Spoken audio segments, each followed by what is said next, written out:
being a slave in the world actually can also be an art in itself in one way or another, because being a slave does not necessarily mean that we are in slavery, but it's that we are keeping the master or the ruler themselves in slavery, in the shackles, chains, or the dependency and the kind of reliancy that they themselves have created, and we also offer and provide them with basically all the pleasure, comfort, validation, appeasement of their ego, satisfaction of their vanity as we possibly can, by being a slave, by being a servant, worker to them, either in a household or in a company, factory, office, enterprise, anywhere in the world, because ultimately it could also be that if we know the art of slavery, if we know the wisdom, knowledge of being a slave, then we can flip the script, we can turn the game around, we can become the masters by psychological manipulation, which is another art, by controlling, manipulating and exploiting the bosses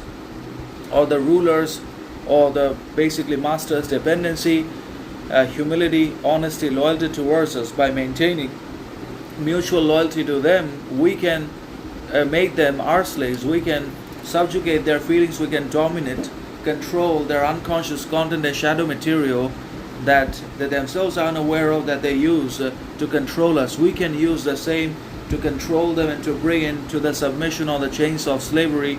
So the slave could also be free. The slave can also become the master. The slave is also able to live with his own freedom, consciousness, if he has that level of cunning, cleverness, and presence of mind in himself.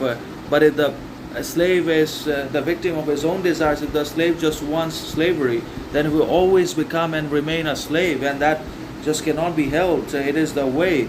But if we can control the master, the slave becomes the master's master, then everything changes, the whole script flips. But that is very rare anyways, because most workers, servants, or employees in the world are living in ignorance. They persist and dwell in their unconsciousness and stupidity and obedience and compliant behavior and very ignorant attitudes.